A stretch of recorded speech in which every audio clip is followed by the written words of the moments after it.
আজকের খুতবায় সূরাতুল মুনাফিকুনের একটি বা দুটি আয়াত নিয়ে কথা বলার চেষ্টা করব ইনশাআল্লাহ। খুতবার বড় একটা অংশ জুড়ে একটি ঘটনা আলোচনা করব, যার প্রেক্ষাপটে সূরাতুল মুনাফিকুন নাজিল করা হয়। আমি পূর্বেও বিভিন্ন সময় এই ঘটনাটি বর্ণনা করেছিলাম, কিন্তু পরে যখন আবার এই ঘটনা নিয়ে অধ্যয়ন বা চিন্তা করলাম, আমি বুঝতে পারলাম যে অনেক কিছু আগের বক্তব্যগুলোতে মিস করেছি। আমি মনে করি এগুলো আমার নিজের জন্য এবং উম্মার জন্য খুবই প্রাসঙ্গিক। তাই সিদ্ধান্ত নিয়েছি আবারও এই সূরাটি ব্যাপক অধ্যয়ন করার এবং নতুন কিছু দৃষ্টিভঙ্গি আপনাদের সাথে শেয়ার করার। এই সূরাটি রাসূল সাল্লাল্লাহু আলাইহি সাল্লামের উপর মদিনাতে অবতীর্ণ হয়। রাসূলুল্লাহ সাল্লাল্লাহু আলাইহি সাল্লাম ইতিমধ্যে মক্কা থেকে মদিনায় হিজরত করেছেন এবং কয়েক বছর অতিক্রান্ত হয়ে গিয়েছে। এর মধ্যে মুসলমান এবং কুরাইশদের মধ্যে কয়েকটি যুদ্ধ সংঘটিত হয়েছে। তার মাঝে একটি যুদ্ধ ছিল উহুদের যুদ্ধ। আর উহুদ যুদ্ধে মুসলমানরা ব্যাপক ক্ষয়ক্ষতির সম্মুখীন হয়। এই ক্ষতির কারণে আরবের আশেপাশের অন্যান্য কিছু গোত্র সুযোগ দেখলো। তারা ভাবলো মুসলমানরা এখন দুর্বল, আমরা যদি এখন তাদের আক্রমণ করি তাহলে সহজেই কিছু সম্পদ অর্জন করতে পারবো। তারা কিন্তু ইসলামের শত্রু ছিল না, তাদের একমাত্র লক্ষ্য ছিল কিছু সম্পদ লুট করা। তারা একে অন্যের সম্পদ লুট করত। তো এরকম একটি গোত্রের নাম ছিল বনি মুস্তালাক। তারা ভাবলো মদিনা আক্রমণের এটাই সেরা সুযোগ। কিন্তু রাসূলুল্লাহ সাল্লাল্লাহু আলাইহি সাল্লাম খুবই সতর্ক ছিলেন। তিনি গোয়েন্দা মারফত জানতে পারলেন বনি মুস্তালাক মদিনা আক্রমণ এবং লুটতরাজের প্রস্তুতি নিচ্ছে। কারণ ওরা মনে করেছিল উহুদের যুদ্ধের ক্ষয়ক্ষতির কারণে মুসলমানরা এখন খুবই দুর্বল। তো রাসূলুল্লাহ সাল্লাল্লাহু আলাইহি সাল্লাম আগেই তাদেরকে আক্রমণ করার সিদ্ধান্ত নিলেন। তিনি একটি বাহিনী নিয়ে বনু মুস্তালাকের দিকে যাত্রা করেন। এটা বড় ধরনের কোনো যুদ্ধ ছিল না এবং খুব সহজেই তাদের 100-র বেশি লোক বন্দী হয়। এতে মূলত যুদ্ধের সমাপ্তি ঘটে। যুদ্ধবন্দীদের মাঝে বনি মুস্তালাক গোত্রপতির কন্যাও ছিল। তিনি ইসলাম গ্রহণ করেন। তার ইসলাম গ্রহণ করার পর রাসূলুল্লাহ সাল্লাল্লাহু আলাইহি সাল্লাম তাকে বিয়ে করেন। আর বিয়ের উপহার স্বরূপ রাসূলুল্লাহ সাল্লাল্লাহু আলাইহি সাল্লাম তার গোত্রের সকল বন্দীকে মুক্তি দিয়ে দেন। ফলে তারা নিজ গোত্রে ফেরত যান। অন্যদিকে বনি মুস্তালাক গোত্রের লোকজন তাদের বন্দীদের জন্য কান্নাকাটি করছিলেন। যুদ্ধবন্দীদের স্ত্রী, কন্যা, সন্তান সন্ততিরা তাদের বাড়ির কর্তার জন্য রোনা জারি করছিলেন। এখন হঠাৎ দেখতে পান সবাই ফেরত আসছে। তোমরা ছাড়া পেলে কিভাবে? আমরা বিয়ের উপহার। এই মহানুভবতা দেখে গোটা গোত্র ইসলাম গ্রহণ করে, সবাই শাহাদা গ্রহণ করে। এটা ছিল ইসলামের ইতিহাসের অন্যতম সহজ ও গভীর তাৎপর্যপূর্ণ একটি বিজয়। মুসলমানদের মনোবল এতে ব্যাপক বৃদ্ধি পায়। সেই সময় এই নব উদ্দীপনার দরকার ছিল, বিশেষ করে উহুদে মনোবল ভেঙে পড়ার কারণে। এই ঘটনা ছিল মুসলমানদের জন্য বিশেষ একটা অনুপ্রেরণা, ইতিবাচক মনোভাব তৈরি করে। যাই হোক, এই অভিযান থেকে মদিনায় প্রত্যাবর্তনকালে অপ্রত্যাশিত একটি ঘটনা ঘটে। আলোচ্য সূরাটি এই ঘটনার পরিপ্রেক্ষিতে নাজিল হয়। ফেরার পথে এক জায়গায় একটি পানির কূপ ছিল। সবাই পানি নেওয়ার জন্য লাইন ধরল। আর সারির লোকজন সবাই ছিল মুসলিম সেনাবাহিনীর। মুসলিম সেনাবাহিনী দুই ধরনের লোকজন নিয়ে গঠিত ছিল, মক্কার মুহাজির এবং মদিনার আনসার। আপনাদের জানানোর জন্য বলছি, যদি আরবি না জেনে থাকেন, মুহাজির হলো যারা আল্লাহর সন্তুষ্টির জন্য মক্কা থেকে হিজরত করেছেন। তো তারা তাদের সকল ধন সম্পদ পেছনে ফেলে রাসূলুল্লাহ সাল্লাল্লাহু আলাইহি সাল্লামের প্রতি আনুগত্য দেখিয়ে একেবারে প্রায় নিঃস্ব হয়ে মদিনায় হিজরত করেন। তাই আমরা যখন কাউকে মুহাজির বলি, এটা আসলে খুবই সম্মানজনক একটা উপাধি। বাড়ি ছেড়েছেন, ব্যবসা ছেড়েছেন, কোনো কোনো ক্ষেত্রে এমনকি তারা তাদের পরিবারও ছেড়েছেন, আর শুধু লা ইলাহা ইল্লাল্লাহু মুহাম্মাদুর রাসূলুল্লাহ এর কারণে। পানির জন্য দাঁড়ানো এই সারির কিছু মানুষ ছিলেন মুহাজিরদের অন্তর্ভুক্ত, আর অন্যরা ছিলেন আনসার। আর আনসার হলেন মদিনার অধিবাসী, যারা মুহাজিরদের অকল্পনীয় সাহায্য করেছিলেন। আরবিতে মুসাইদ অর্থ যিনি সাহায্য করেন, কিন্তু আরবি আর নাসের অর্থ যিনি বড় ধরনের সাহায্য করেন, ব্যাপক সাহায্য। মদিনার আনসাররা মক্কা থেকে আগত মুহাজিরদের অকল্পনীয় সাহায্য করেছিলেন। তারা তাদের থাকার জায়গা দিয়েছেন। তারা নিজেরাও তেমন ধনী ছিলেন না, কিন্তু তারপরেও তারা মুহাজিরদের সাথে বাড়ির জায়গা শেয়ার করেছেন, জীবিকা শেয়ার করেছেন। আক্ষরিক অর্থেই তারা তাদের জীবনের সব উপায় উপকরণ মুহাজিরদের সাথে শেয়ার করেছেন। বর্তমানে আমি আপনি 3, 4 বা 5 বেডরুমের বাসায় থাকি। কোনো মেহমান বাসায় আসার কারণে আপনি হয়তো অতিরিক্ত যে রুমটি ছিল সেটি নিজে ব্যবহার করতে পারছেন না। আর তখনকার সময় তাদের বাড়ি ছিল 1 রুমের, এতটুকুই ছিল। কোনো আলাদা রুম তৈরি করতে হলে মাঝখানে চাদর টাঙাতে হতো, এই দেখো আলাদা রুম। আর মুহাজিররা শুধু 1 দিন বা 2 দিন বেড়াতে আসেননি, এভাবে 2টি পরিবার একসাথে বসবাস করত। আনসাররা যা করেছেন তা ছোট কোনো ব্যাপার ছিল না। বলছেন ওয়ায়ুসিরুনা আলা আনফুসিহিম ওয়ালাউ কানা বিহিম খাসাসা, এবং যারা নিজেদের অভাব থাকা সত্ত্বেও নিজেদের উপর তাদেরকে অগ্রাধিকার দেয়। যদিও তাদের ক্ষুধা তাদেরকে কষ্ট দিচ্ছে, তারা শুধু 1 বার বা 2 বার ক্ষুধায় কষ্ট পেয়েছেন এমন নয়। তো যাই হোক, মুহাজির এবং আনসারদের কিছু লোক পানির জন্য লাইনে দাঁড়িয়ে আছেন। সে সময় মক্কার এক মুহাজির, যার নাম ছিল জাহজাহ, মজার একটা নাম, জাহজাহ। তিনি ছিলেন হযরত উমারের দাস। তিনি লাইনে দাঁড়ানো অবস্থায় মদিনার খাজরাজ গোত্রের এক সদস্যের সাথে তর্কে জড়িয়ে পড়েন, যার নাম ছিল সিনান ইবনে উবার। জাহজা এবং সিনান পরস্পর ঝগড়ায় জড়িয়ে পড়েন এবং এক পর্যায়ে জাহজা সিনানকে লাথি মারেন, সজোরে লাথি। এর ফলে আনসার সাহাবী সিনান খুবই মনক্ষুণ্ণ হয়ে পড়েন। তুমি মক্কা থেকে এসেছো আর আমার সাথে এমন করছো? তুমি আমার সাথে এমনটি করতে পারো না। তিনি চিৎকার করে আনসারদের ডাক দিলেন, ইয়া মাআশার আল আনসার। তিনি চিৎকার করে আনসারদের ডাক দিলেন। আরেক বর্ণনা এসেছে, ইয়া আল আনসার, অর্থাৎ হে আনসারীরা, মদিনার আনসাররা, এদিকে আসো, দেখো এই লোক আমার সাথে কি করছে। অন্যদিকে জাহজা বলল, ও তুমি আমার বিরুদ্ধে তোমার দলবল ডাকছো? আমারও দলবল আছে। তিনি বলে উঠলেন, ইয়া আল মুহাজিরিন। ক্যাম্পের সকল মুহাজির তার পেছনে এসে জড়ো হলো। যেটা শুরুতে ছিল মাত্র দুই ব্যক্তির ঝগড়া, একটু পরেই তা দুই দলের ঝগড়ায় পরিণত হলো। সবাই মারামারি করার জন্য প্রস্তুত, কারণ তারা সবাই লম্বা ভ্রমণে ক্লান্ত এবং ঠিকমতো চিন্তা করতে পারছিলেন না। আলোচনা সামনে আগানোর পূর্বে এই ব্যাপারটাতে একটু ফোকাস করতে চাই। কোত্থেকে উদয় হলো? যখন আপনি লা ইলাহা ইল্লাল্লাহ বলেন, আপনার জাতীয়তা এখন আর মুখ্য কোনো বিষয় নয়। আপনি কোন গোত্রের সেটাও মুখ্য বিষয় নয়। আপনি কোন ভাষায় কথা বলেন তাও মুখ্য বিষয় নয়। এখন অন্য একজন মানুষের সাথে আপনার সম্পর্ক নির্ধারিত হয় এই সব কিছুর চাইতেও গুরুত্বপূর্ণ একটি বিষয় দিয়ে, তা হলো লা ইলাহা ইল্লাল্লাহ। আর সাহাবারা এটা জানতেন। ব্যাপারটা এমন নয় যে তারা বুঝতেন না। অন্য একজন মুসলমানের সাথে আমাদের যে ইমানের বন্ধন রয়েছে, সেটাই আমাদের জীবনের একমাত্র বন্ধন নয়। আমাদের গোত্রীয় বন্ধন রয়েছে, দেশ হিসাবে আমাদের একটি পরিচয় আছে, আমাদের ভাষাগত এবং জাতিগত পরিচয় রয়েছে। এখন আপনি যদি বাংলাদেশি হয়ে থাকেন আর একজন বাংলাদেশি আপনার কাছে এসে বসে এবং আপনারা দুজন কথা বলতে শুরু করেন, এতে কোনো সমস্যা নেই, কারণ ভাষাগত দিক থেকে আপনাদের মাঝে একটা বন্ধন রয়েছে। এটা প্রাকৃতিক। আপনি যদি নিউ ইয়র্ক সিটিতে যান, দেখবেন গোটা অঞ্চল ম্যান্ডারিন ভাষায় অধ্যুষিত। এমনকি দোকানের সাইনবোর্ডগুলো চাইনিজ ম্যান্ডারিন ভাষায় লেখা। অন্য প্রতিবেশী অঞ্চল পাবেন যা গ্রিক অধ্যুষিত। আবার কোনো কোনো অঞ্চল সম্পূর্ণ আরব অধ্যুষিত। আবার কোনো কোনো পাড়া শুধু আরব নয়, বরং ইয়েমেনি অধ্যুষিত। কেউ পাঞ্জাবি, আবার কেউ সম্পূর্ণ বাংলাদেশি। এমনটা হয় কারণ প্রকৃতিগতভাবে মানুষ পরিচিত মানুষদের কাছাকাছি থাকতে পছন্দ করে। আমরা মানুষ, তাই এমন আচরণ করি।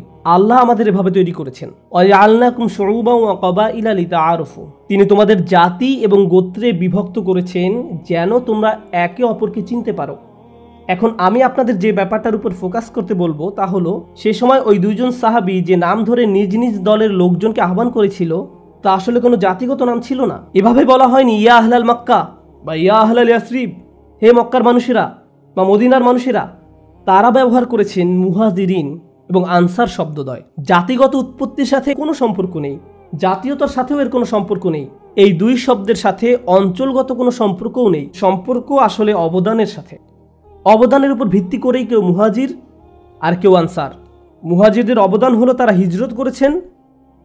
তো আমি যে বিষয়টা বুঝাতে যাচ্ছি তা হলো, তারা যে দুটি শব্দ ব্যবহার করেছেন তা মূলত খুবই সুন্দর দুটি শব্দ। এই মানুষগুলোর মহত্ব বর্ণনা করতে গিয়ে আল্লাহ এই শব্দগুলো কোরআন মাজিদে ব্যবহার করেছেন। এগুলো ছোট কোনো শব্দ নয়। যে কোনো জাতির মর্যাদার চাইতেও এই শব্দগুলোর মর্যাদা অনেক বেশি। একদিকে এখানে মারামারি লেগে যাওয়ার একটা সম্ভাবনা তৈরি হয়েছে, আবার অন্যদিকে এখানে একটি সৌন্দর্যও পরিলক্ষিত হয়। মক্কা সাহাবীরা নিজেদেরকে মক্কার মানুষ হিসাবে দেখার পরিবর্তে প্রথমে মুহাজির হিসাবে দেখলেন। মদিনার সাহাবীরা নিজেদেরকে মদিনার মানুষ হিসেবে দেখার পরিবর্তে প্রথমে আনসার হিসাবে দেখলেন। কিন্তু মাথায় একটা কিছু বলছে, তোমরা বাহিরের অঞ্চল থেকে এসেছো আর আমরা তোমাদের সাহায্য করেছি, তুমি আমাকে এভাবে লাথি দিবে? গোত্রীয় প্রথার কিছু একটা তখন মাথাচাড়া দিয়ে উঠেছিল। এই ঘটনার কথা রাসূলুল্লাহ সাল্লাল্লাহু আলাইহি ওয়াসাল্লামকে জানানো হলো। তিনি বললেন, দাউহা, পরিত্যাগ করো, পরিত্যাগ করো। ফা ইন্নাহা কালিমাতুন মুমতিনা। এটা একটা মুমতিনা শব্দ। মুমতিনা অনুবাদ করা কিছুটা কঠিন। ইবনে মানজুরের লিসানুল আরব গ্রন্থে এর অনুবাদ করা হয়েছে। লিসানুল আরব গ্রন্থে এর অনুবাদ করা হয়েছে রাইহা আল কারিহা, বিরক্তিকর দুর্গন্ধ, ঘৃণিত গন্ধ। রাসূলুল্লাহ সাল্লাল্লাহু আলাইহি ওয়াসাল্লাম বলেছেন, তারা যে শব্দগুলো ব্যবহার করেছে তা নিদারুণ দুর্গন্ধযুক্ত। ত্যাগ করো।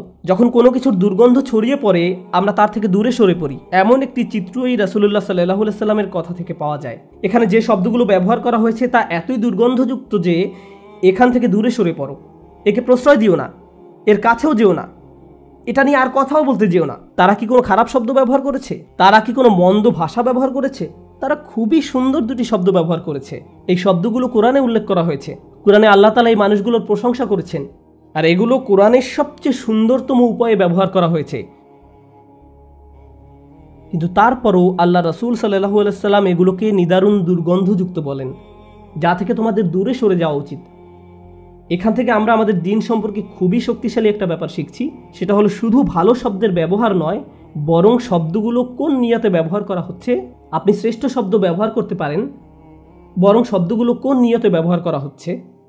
আপনি শ্রেষ্ঠ শব্দ ব্যবহার করতে পারেন, কিন্তু এই শ্রেষ্ঠ শব্দ যখন বিভক্তি তৈরি করার কাজে ব্যবহার হয়, যখন এগুলো দিয়ে দলাদলির একটি ভাবধারা জাগিয়ে তোলা হয়, আমরা এইদিকে তোমরা ওইদিকে এভাবে কোন্দল সৃষ্টি করা হয়, তখন শ্রেষ্ঠ শব্দও নিদারুণ দুর্গন্ধযুক্ত শব্দে পরিণত হতে পারে। বরং এই শব্দগুলো উচ্চারণের পেছনে কি কারণ বর্তমান ছিল তাও গুরুত্বপূর্ণ।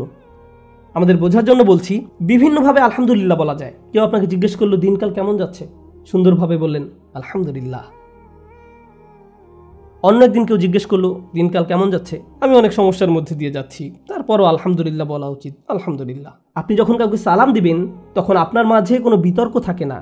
সালাম দেওয়ার মাধ্যমে আপনি আসলে বলছেন আমার এবং আপনার মাঝে শান্তি বজায় আছে, আর আমি আশা করি আপনার জীবনের সব কিছুতেই শান্তি বজায় থাকুক। আমি দোয়া করছি আল্লাহ আপনার উপর শান্তি বর্ষিত করুন, আমরা ভালো আছি এবং আমাদের মাঝে কোনো সমস্যা নেই। আপনি যখন কাউকে মেজাজ খারাপ করে সালাম দেন, সেটা শান্তিপূর্ণ নয়, এটা নোংরা সালাম। সুন্দর একটি শব্দ, কিন্তু ব্যবহার করা হয়েছে দুর্গন্ধযুক্ত উপায়ে। রাসূলুল্লাহ সাল্লাল্লাহু আলাইহি সাল্লাম এই ব্যাপারটাতেই ফোকাস করেছিলেন। ইন্নাহা কালিমাতুন মুমতিনা, এখানেই ঘটনার সমাপ্তি হয়নি। কিন্তু এখান থেকে যে ব্যাপারটি আমাদের উপলব্ধি করা প্রয়োজন, আমাদের মুসলমানদের বিভিন্ন সংগঠন সমাজে বিভিন্ন ধরনের অবদান রেখে চলছে। আপনি হয়তো বাইয়েনা ক্যাম্পাসে বসে বসে কোনো খুতবা শুনছেন। বাইয়েনা একটি নাম মাত্র, এটা একটা লেভেল। এছাড়াও যুক্তরাষ্ট্রে আরও মুসলিম শিক্ষা প্রতিষ্ঠান রয়েছে, যেমন জাইতুনা, আল মাগরিব, মিশকাত বিশ্ববিদ্যালয়। এছাড়াও বিশ্বের নানা প্রান্তে আরও বিশ্ববিদ্যালয় রয়েছে যারা বিভিন্নভাবে মুসলমানদের শিক্ষা দিয়ে যাচ্ছেন। দাওয়ার সংগঠন আছে, রিলিফ দেওয়ার সংগঠন আছে। উদাহরণস্বরূপ আমাদের আমেরিকাতে অনেকগুলো 4 অক্ষরের সংগঠন রয়েছে, ইসনা, ইকনা। 3 অক্ষরের সংগঠনও আছে, যেমন ম্যাস ইত্যাদি। আমাদের এত সব সংগঠন দেখে অনেক মানুষ এভাবে বলে ওঠে, আমাদের এত বেশি সংগঠন কেন? মুসলমানদের তো এক থাকার কথা, আমাদের একটা মাত্র সংগঠন থাকা উচিত। অথচ এমনকি কোরআনেও আল্লাহ কি মুসলমানদের মুহাজির এবং আনসার নামক 2টা লেভেল দ্বারা আলাদা করেছেন? হ্যাঁ, করেছেন। তাদের অবদানের উপর ভিত্তি করে তিনি এটা করেছেন। এই সকল সংগঠনের কাজের জায়গা এবং ক্ষেত্র ভিন্ন ভিন্ন। আমরা খুবই ভাগ্যবান যে আমরা এমন একটি শহরে বাস করছি যেখানে শত শত মসজিদ রয়েছে। আমরা যদি সবাই একটি সংগঠনের আন্ডারে কাজ না করে থাকি, কি হয়েছে তাতে? এতে কি হয়েছে যদি কিছু মানুষ কোনো একটি দোকানের সামনের অংশে নামাজ পড়া শুরু করে, পরে ধীরে ধীরে সেখানে একটি মসজিদ গড়ে ওঠে? আমেরিকাতে অনেক মসজিদ এভাবেই গড়ে উঠেছে। এই মসজিদগুলো একে অন্যের সাথে প্রতিযোগিতায় লিপ্ত নয়। আপনি যদি কোনোটাতে ভলান্টিয়ার হয়ে থাকেন, আপনি এখন সেই মসজিদের অংশ, আপনি ভালো কিছুর অংশ, আর এটা বিভক্তি নয়। কিন্তু যখনই আপনি এই সুন্দর সুন্দর শব্দগুলো, সংগঠনের নামগুলো, যা মূলত আমাদের দিনে অবদানের প্রতিনিধিত্ব করে এবং আমাদের দিনের সেবা করার একটি প্রচেষ্টার নাম, যখন এই নামগুলো ব্যবহার করা শুরু করেন বিভক্তি তৈরি করার জন্য, নিজেকে শ্রেষ্ঠ প্রমাণ করার জন্য, অথবা প্রতিযোগিতায় আপনি কিভাবে এগিয়েছেন তা প্রমাণ করার জন্য, তখন এই নামগুলোই দুর্গন্ধযুক্ত শব্দে পরিণত হয়। যদি মুহাজিরুন এবং আনসার শব্দ দুটি দুর্গন্ধযুক্ত শব্দে পরিণত হতে পারে, তাহলে অন্য নামের ক্ষেত্রে কি বলবেন? অন্য মাযহাবের ক্ষেত্রে, অন্য মাদ্রাসার ক্ষেত্রে, অন্য মসজিদের ক্ষেত্রে? আমাদের পরিষ্কারভাবে চিন্তা ভাবনা করে দেখতে হবে রাসূলুল্লাহ সাল্লাল্লাহু আলাইহি সাল্লাম এখানে কি বলেছেন। যখন তিনি এই কথা বললেন, তখন অন্য একটি বর্ণনা মতে কেউ একজন রাসূলুল্লাহ সাল্লাল্লাহু আলাইহি সাল্লামের নিকট এসে বলল সে তাকে লাথি মেরেছে। তখন রাসূলুল্লাহ সাল্লাল্লাহু আলাইহি সাল্লামের উত্তর কি ছিল জানেন? তিনি বলেছেন, লা বাস, চিন্তা করো না, এটা কোনো বড় ব্যাপার না, এটা কোনো ব্যাপার না। কেন এটা বড় ব্যাপার নয়? তাকে লাথি মেরেছে। এখানে রাসূল সাল্লাল্লাহু আলাইহি সাল্লাম আমাদের খুবই শক্তিশালী একটি ব্যাপার শিক্ষা দিচ্ছেন। কখনো কখনো মুসলমানদের নিজেদের মধ্যে কোন্দল দেখা দিতে পারে, কখনো কখনো এই কোন্দল কুৎসিত রূপ ধারণ করতে পারে। এরকম হলে আপনার প্রচণ্ড রাগ হয়। আপনি তখন এই ঘটনার ন্যায় বিচার চান, কাউকে তো এর মূল্য দিতে হবে। যখন আপনি এভাবে ন্যায় বিচার দাবি করেন, চারদিকে উচ্চ আওয়াজ তোলেন, মানুষজন জড়ো করেন, সবাইকে মনে করিয়ে দেন একজন মুসলিম অন্য একজন মুসলিমের বিরুদ্ধে কি করেছিল, আপনি আসলে ন্যায় বিচার চাওয়ার মাধ্যমে বিভক্তি তৈরি করছেন। আপনাকে রাসূলুল্লাহ সাল্লাল্লাহু আলাইহি সাল্লামের সুন্নাহ থেকে শিখতে হবে যখন তিনি বলেছিলেন এটা কোনো ব্যাপার না। কারণ যখন এটাকে বড় ইস্যুতে পরিণত করতে চাইবেন, আপনি আসলে ন্যায় বিচার দাবি করার মাধ্যমে সমাজে বিশৃঙ্খলা এবং বিভক্তি তৈরি করছেন। এমন কিছুর জন্য অনেক বেশি বিশৃঙ্খলা তৈরি করছেন যা সহজেই সমাধান করা যেত। ভদ্র উপায়ে কোনো রকম উত্তেজনা তৈরি না করে এর সমাধান করা যেত। ঘটনাটি ছিল মাত্র 2 ব্যক্তির মাঝে। হ্যাঁ, খারাপ কিছু ঘটেছে, আর ঘটেছে মাত্র 2 ব্যক্তির মাঝে, কিন্তু কয়েক সেকেন্ডের মধ্যে আনসার এবং মুহাজিরদের দুই গ্রুপ ঘটনায় জড়িয়ে পড়ল। কত অল্প সময়ের মধ্যে ছোট একটা বিষয় বিশাল একটা ঘটনায় পরিণত হলো। একজন এভাবে বলতে পারত যে ভাই, আমি আজকে অনেক পরিশ্রম করেছি, আমি ক্লান্ত, ঠিকভাবে চিন্তা করতে পারিনি, তোমাকে আমার লাথি মারা ঠিক হয়নি, আমি ক্ষমা চাচ্ছি, ঘটনা শেষ। এটাকে নিয়ে বিশাল এক কারবার বানানোর তো দরকার নেই। কিন্তু এমন অনেক সুযোগ সন্ধানী আছে যারা ছোট একটি ঘটনাকে বিশাল এক বিরোধে পরিণত করতে চায়, দাবানল তৈরি করে ফেলতে পারে। এরা এমন সুযোগের প্রতীক্ষায় থাকে। এরকম বাস্তবতা সব সময় থাকবে। এমন অনেক মানুষ আছে যারা মানসিকভাবে এতটা অসুস্থ যে এরা বিভিন্ন স্কলারদের আলোচনা শুনবে, তারপর কিছু বিষয়ে কয়েকজন আলেমের মাঝে মতানৈক্য খুঁজবে, এরপর উদ্দেশ্য প্রণোদিতভাবে একজনের কাছে গিয়ে আস্তে আস্তে করে বলবে, জানেন উনি তো আপনার অমুক কথার সাথে একমত নয়। এরা এমনটা করে কারণ এরা চায় দুজনের মাঝে ঝগড়া বেঁধে থাক। এদের নিকট এটা এক ধরনের অসুস্থ বিনোদন। এরা বক্সিং খেলার ফাইট দেখে আনন্দ পায় না। এরা আনন্দ উপভোগ করে মুসলমানদের দুই দলের মাঝে, দুই আলেমের মাঝে বিতর্ক দেখে, ঝগড়া দেখে। এটাই তাদের খেলা। এমন আচরণ বিকৃত রুচির পরিচয় বহন করে। এটা মানসিক অসুস্থতার পরিচয় বহন করে। এর থেকে বিরত থাকুন। যখন এই মারামারি বেঁধে যাওয়ার উপক্রম হলো, রাসূলুল্লাহ সাল্লাল্লাহু আলাইহি ওয়াসাল্লাম মূলত পরিস্থিতি ঠান্ডা করার উপদেশ দিলেন। কিন্তু অন্যদিকে সুযোগ সন্ধানী মুনাফিক নেতা আব্দুল্লাহ ইবনে উবাই এই ঘটনার কথা জানতে পারল। স্পষ্টত সেও মুসলিম সৈন্যদলের অন্তর্ভুক্ত, তার শরীরে তো আর মুনাফিক লেখা নেই। সে এখানে সুযোগ দেখল। সে তার দলবলের সবাইকে একটি ক্যাম্পে আহ্বান করলো, রাসূলুল্লাহ সাল্লাল্লাহু আলাইহি ওয়াসাল্লামের ক্যাম্প থেকে অনেক দূরে। সবাইকে ডাকলো এবং বসতে বলল, দেখো, هذا ما فعلتم بأنفسكم। তোমরা নিজেদের কেমন ক্ষতি করেছো। মক্কার এই ইমিগ্রেন্টগুলো আমাদের ভূমিতে এসে আমাদের টাকায় লালিত পালিত হচ্ছে, আমাদের বাড়িতে থাকছে, আমরা তাদের সব কিছু দিয়েছি। তারা এখন আমাদের সাথে কেমন আচরণ করছে। তাদের সকল মনোযোগের কেন্দ্রবিন্দু তোমাদের টাকা, তোমাদের বাসস্থান।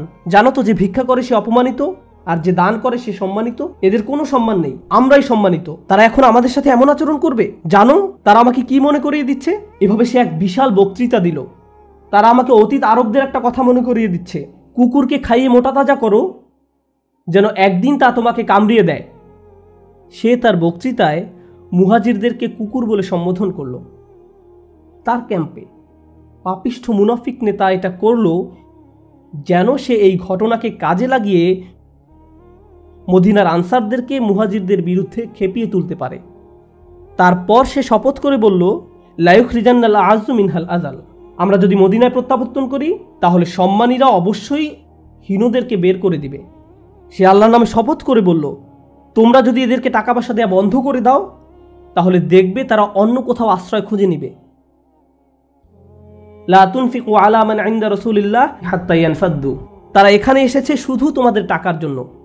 তারপর তোমাদের সাথে এমন ব্যবহার করে। সে এই বিষাক্ত বক্তৃতা দিল, তারা এখানে এসেছে শুধু তোমাদের টাকার জন্য। সে এই বিষাক্ত বক্তৃতা দিল। একদিকে রাসূলুল্লাহ সাল্লাল্লাহু আলাইহি ওয়াসাল্লাম বলছেন, বাদ দাও, এটা একটা দুর্গন্ধযুক্ত শব্দ, এটা নিয়ে বাড়াবাড়ি করো না। আর পক্ষান্তরে এই লোকটা আগুনে তেল ঢালছে। সে চায় আগুন চারিদিকে ছড়িয়ে পড়ুক, কিন্তু সে জানতো না যে তার গোপন মিটিংয়ে একজন ছোট বালক বসে আছে। তিনি ছিলেন যায়েদ ইবনে আরকাম রাদিয়াল্লাহু তাআলা আনহু। 10-12 বছর বয়সের হবে তিনি। তিনিও শ্রোতাদের মাঝে বসে আছেন। এই বিষাক্ত বক্তৃতার পুরোটা শুনলেন। তিনি তার চাচার কাছে ফিরে গেলেন এবং আব্দুল্লাহ ইবনে উবাই যা যা বলেছে সব কিছু তার নিকট বর্ণনা করলেন। তার চাচা রাসূল সাল্লাল্লাহু আলাইহি ওয়াসাল্লামের ক্যাম্পে গেলেন। হযরত ওমরও সেখানে বসা ছিলেন। তিনি বললেন, আব্দুল্লাহ ইবনে উবাই অমুক অমুক কথা বলেছে। তোমাকে কে বলেছে? 10-11 বছর বয়সের জায়েদ। রাসূলুল্লাহ বলতে পারতেন, আচ্ছা, কিন্তু আমরা তো একটা বাচ্চার কথা বিশ্বাস করতে পারি না। না, তিনি কোনো প্রশ্ন করলেন না। জায়েদ বলেছে, ঠিক আছে। হযরত ওমর বললেন, আমি একজনকে চিনি, আম্মার। সে গোপনে তাদের ক্যাম্পে গিয়ে ইবনে উবাইয়ের মাথা কেটে ফেলতে পারবে। আপনি শুধু অনুমতি দিন, আমি এটা সামলাবো। এই কাজের জন্য সঠিক লোককে আমি চিনি। রাসূলুল্লাহ সাল্লাল্লাহু আলাইহি ওয়াসাল্লাম বললেন, লা ইয়া ওমর, লা ইয়া ওমর, না হে ওমর, আমরা এমনটা করতে যাচ্ছি না। কারণ মানুষ বলা বলি করবে মুহাম্মদ তার নিজের লোকদের হত্যা করে। আলোচনা সামনে আগানোর পূর্বে একটা ব্যাপার পরিষ্কার হওয়া জরুরি। হযরত ওমর রাদিয়াল্লাহু তাআলা আনহু কেন হত্যা করার কথা বললেন? এটা কি বর্বর আচরণ নয়? যেমন খ্রিস্টানরা বলে থাকে শরিয়া ল মানুষকে খুন করার কথা বলে। একটি বিষয় এখানে বোঝার চেষ্টা করুন, সবাই এখানে একটি সেনাবাহিনীর অংশ হয়ে অভিযানে যোগদান করেছে। যখন কোনো সেনাবাহিনী অভিযানে যোগদান করে আর এমত অবস্থায় ভেতর থেকে কেউ বিভক্তি তৈরি করার প্রচেষ্টা চালায়, তখন তার কাজগুলো বড় ধরনের বিশ্বাসঘাতকতা এবং গোয়েন্দাবৃত্তি হিসেবে গণ্য করা হয়। যার শাস্তি হলো মৃত্যুদণ্ড, কারণ সে গোটা সেনাবাহিনীকে বিপদে ফেলছে। পৃথিবীর সব সেনাবাহিনীতে এই আইন মানা হয়।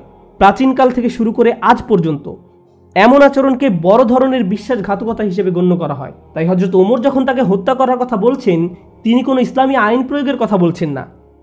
তিনি বলছেন বিশ্বাসঘাতকদের সাথে যে কোনো সেনাবাহিনীতে তো এমনই করা হয়। কিন্তু রাসূলুল্লাহ সাল্লাল্লাহু আলাইহি ওয়াসাল্লাম বলছেন, না, আমরা এমনটা করব না ওমর। যদিও সে এই শাস্তি পাওয়ার যোগ্য ছিল, কেউ এতে কোনো আপত্তি জানাতো না, এটাই তো করার কথা। কিন্তু রাসূল সাল্লাল্লাহু আলাইহি ওয়াসাল্লাম এমনটি করলেন না। তিনি ইবনে উবাইকে ডেকে পাঠালেন, তাকে ডাকো, দেখি সে কি বলে।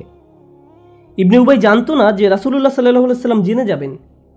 ইবনে উবাই রাসূলুল্লাহ সাল্লাল্লাহু আলাইহি ওয়াসাল্লামের ক্যাম্পে আসলো, আর বালক জায়েদ ইবনে আরকাম রাদিয়াল্লাহু তাআলা আনহু ছিলেন ক্যাম্পের বাহিরে। তিনি জানতেন না যে ভেতরে কি হচ্ছে। আপনাদের মনে আছে তো, তার চাচা রাসূল সাল্লাল্লাহু আলাইহি ওয়াসাল্লামের কাছে গিয়ে ব্যাপারটা বলেছিল। বালক জায়েদ জাননি। আব্দুল্লাহ ইবনে উবাই রাসূলুল্লাহ সাল্লাল্লাহু আলাইহি ওয়াসাল্লামের কাছে গিয়ে উচ্চ আওয়াজে শপথের পর শপথ করে সবকিছু অস্বীকার করলো।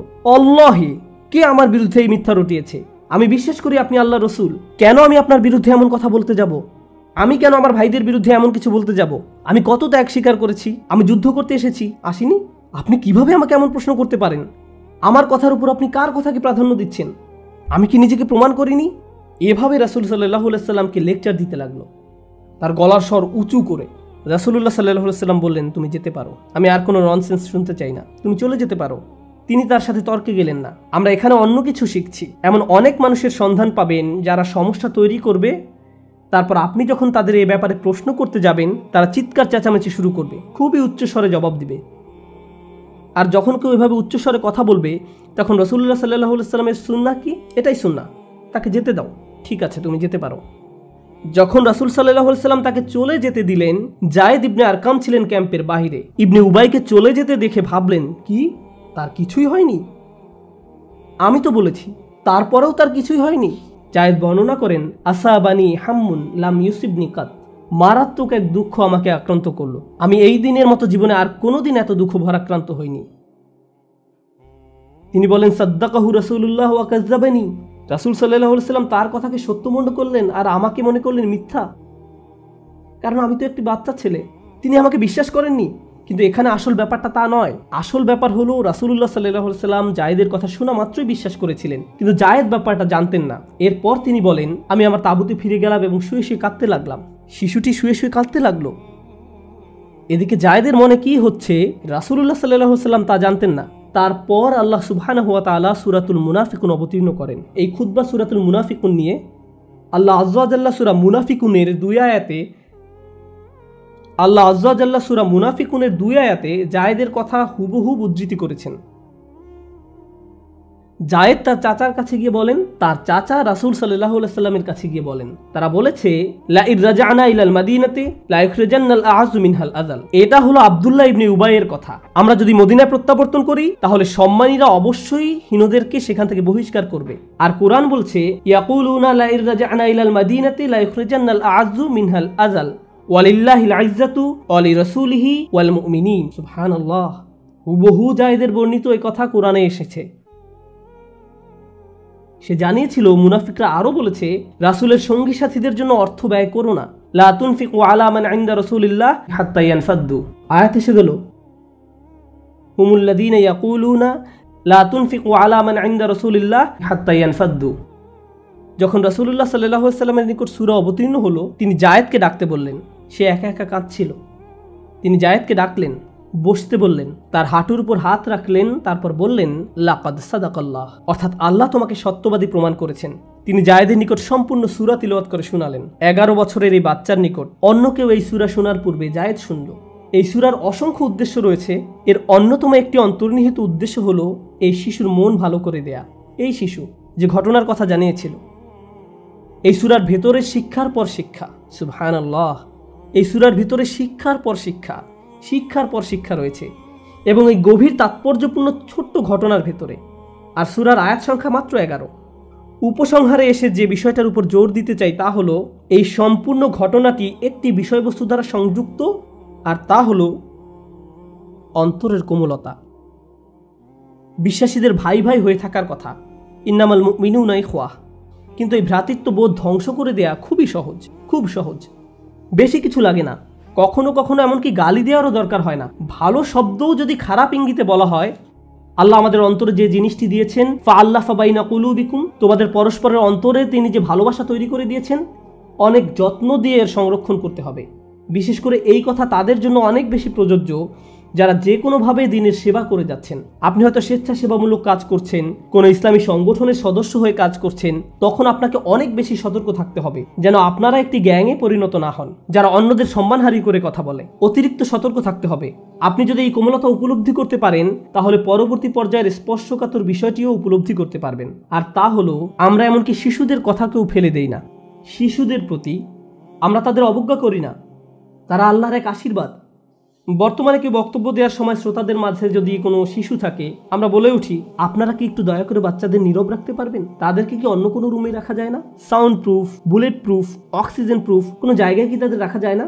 এমনকি শ্রোতাদের মাঝে কোনো শিশু থাকলে অনেক সময় বক্তাও বড়রা আলোচনা বুঝলো কিনা তার চেয়েও বেশি উদ্বিগ্ন থাকে বাচ্চারা যেন কোনো শব্দ না করে। এটা নিয়েই তিনি চিন্তিত থাকেন। আর এই সম্পূর্ণ ঘটনাটি ঘটছে বালক জায়েদের অবদানের উপর নির্ভর করেই। তার অবদানের উপর। আমাদের শিশুদের অবদানকে ছোট করে দেখবেন না, তাদের মূল্য অস্বীকার করবেন না। তাদেরকে মসজিদে নিয়ে আসবেন, নিজেদের পাশে বসিয়ে খুতবা শোনাবেন, আর এটাকে ছোট করে দেখবেন না। বাচ্চাদের নিয়ে আসলে তাদের পাশে বসুন, তাদেরকে তাদের মতো ছেড়ে দিবেন না, তাদের পাশে বসুন এবং তাদেরকে মসজিদে বসার আদব শিক্ষা দিন। কোনো দার্সে গেলে তাদের সাথে করে নিয়ে যান। হয়তো আলোচনার কিছু অংশ তাদের মাথায় জমা থাকবে এবং 15 বছর পরে তাদের জীবনে কাজে লাগাবে। আপনি জানেন না কোনটা তার মাথায় থাকবে। আল্লাহ আয্যা ওয়া জাল্লা আমাদেরকে একে অন্যের প্রতি কোমল করে দিন এবং আমরা যেন অন্য ভাইয়ের সাথে পরিষ্কার মন নিয়ে আচরণ করতে পারি। আল্লাহ আয্যা ওয়া জাল্লা আমাদেরকে তাদের অন্তর্ভুক্ত না করুন যারা ভুলে যায় দিনের প্রতি সত্যিকারের অবদান হলো আল্লাহ আয্যা ওয়া জাল্লার প্রতি আন্তরিকতা। বারাকাল্লাহু লি ওয়া লাকুম। আসসালামু আলাইকুম ওয়া রাহমাতুল্লাহ।